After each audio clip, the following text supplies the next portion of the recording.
place. Do you know that according to the Bible that the slaves that were brought over here are the children of Israel? That's the topic. Not if Jesus is in your heart. You see how they conflict and make all types of madness? Like you identifying yourself as Israel is rejecting Christ. Like because you say you're an Israelite, Christ's love is not in your heart. That's how they try to make it and try to put it that way. Well, brother, this is not that Israel stuff, you know, I just want to serve God. I just want to serve Jesus. Brother, what are you talking about? Did I say not to serve Jesus, brother? We serve Christ. I'm asking you, do you know that there's a responsibility of being an Israelite, that the Most High is marking the elect and bringing them back to the Father? That's my question. Well, no, brother, not my God. Not my God don't choose a people. That same Negro will be in church next week teaching to send money to Israel because they're the chosen people. Go to Revelation, the 7th chapter. Revelation 7:1. And after these things I saw 4 angels standing on the 4 corners of the earth, holding the 4 winds of the earth. He's seen 4 angels holding the 4 winds of heaven. And these are the same angels that the Most High told in Ezekiel to hold back until the servants are sealed. And then once these men are marked, slay utterly old and young. Winds mean destruction. We're going to show you. Read.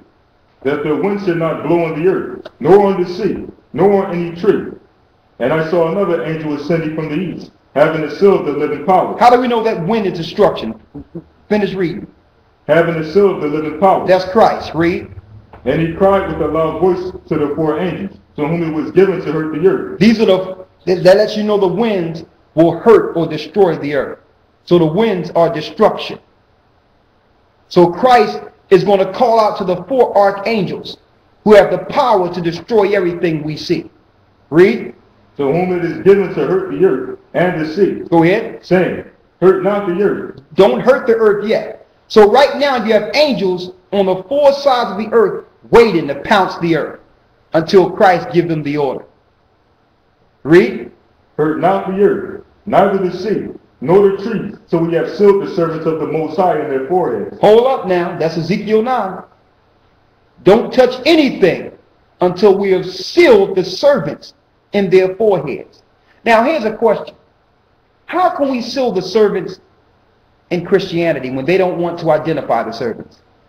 When it's part of their doctrine to demean the servants and tell them that they don't matter. It's backwards. How do we know that? Read. Verse 4.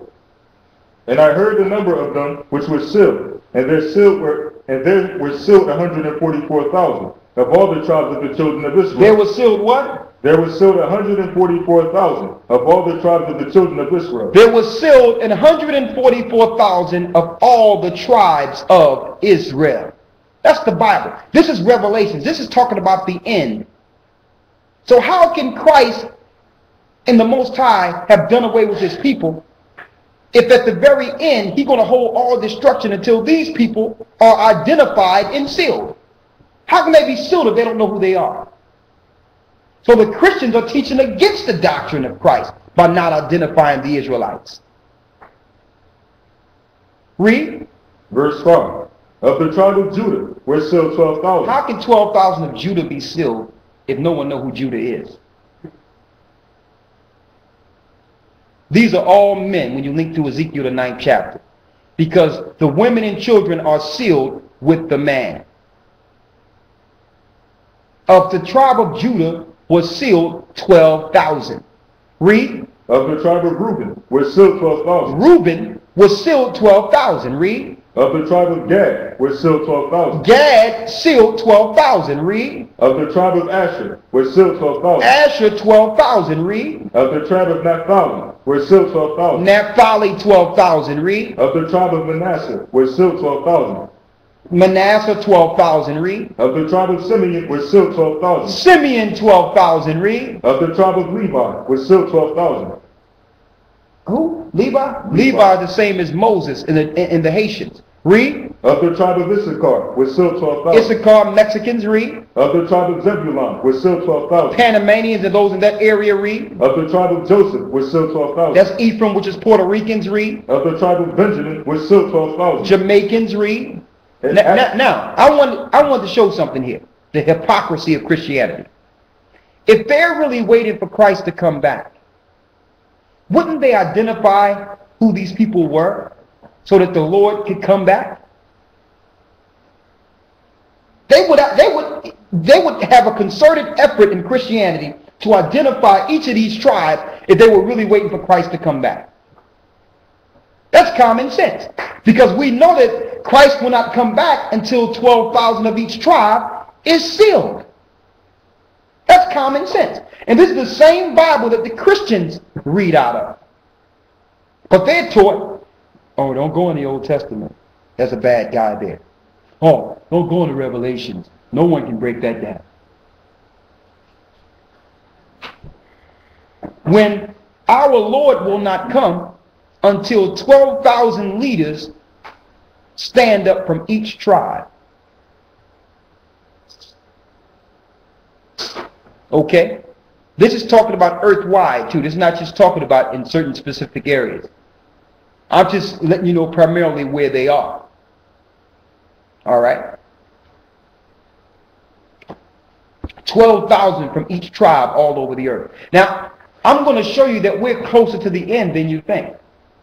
Because the count started after the 12 disciples were established. So after the 12, then the 144,000 up until this time. So you have a lot of our brothers waiting that's in the bosom of Abraham, that's part of the number. So we're not waiting for 444,000 because through each generation you have brothers down there waiting to be changed. So we need a less number than 144,000 now. We're very close. Now, finish reading. Verse 9. After this I beheld, and lo, a great multitude, which no man could number. Now here's a great multitude which no man could number. Read. Of all nations, and kindreds, and people. Of all nations, kindreds, and people. Now, you want to identify Christians and just concentrate on these, but you will skip right over the 12,000 from each tribe who's going to lead the whole earth, who are set to lead. Read.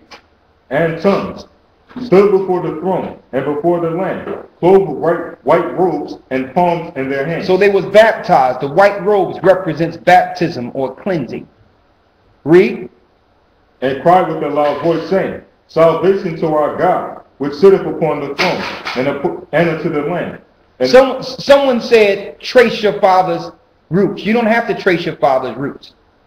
Because the Most High said, don't strive in genealogy. Don't strive in genealogies. It genders strife. You don't have to trace your father's roots. The Most High is perfect in prophecy. If you're suffering the afflictions of the children of Israel, you are the children of Israel. You don't need no DNA test. The Most High said what people would come over here and call those slave ships. He was perfect in his prophecy. So we don't have to go through all that and go through our lineage and DNA, because who's the man that created and went and who created the science to let you know about DNA? The synagogue of Satan. Okay? You don't have to go through all that.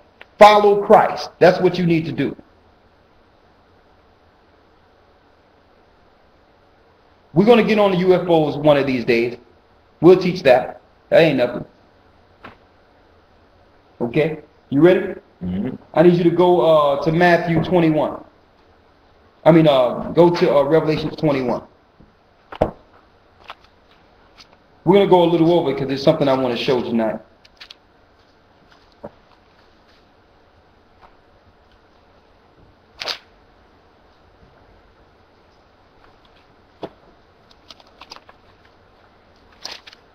To show you the kingdom, how we can identify, why we must identify the children of Israel. Start at the first